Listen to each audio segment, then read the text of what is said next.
the gas pipeline একদম অভিজ্ঞতা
তাৰমানে আপোনালোকে চাগে গম পায় এতিয়ালৈ যে এইটো হৈছে আমাৰ ৱেল 309 এইটো আপোনাৰ কঁঠালগুৰি OCSৰ আণ্ডাৰ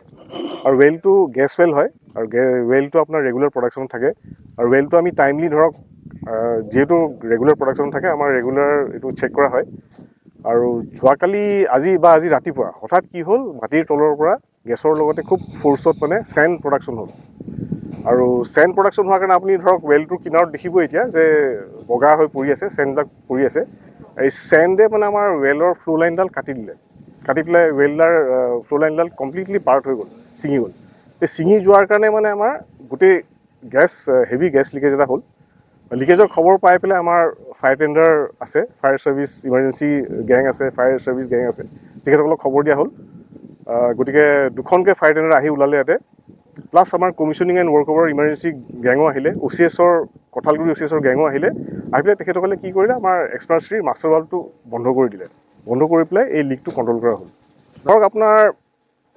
উইদিন 45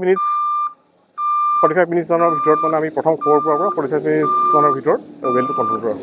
চাওক এতিয়া আমাৰ এইটো আমাৰ ওপৰত কণ্ট্ৰল কৰিবলগীয়া একো নাই ওপৰত আমাৰ যি কণ্ট্ৰল একচুৱেলি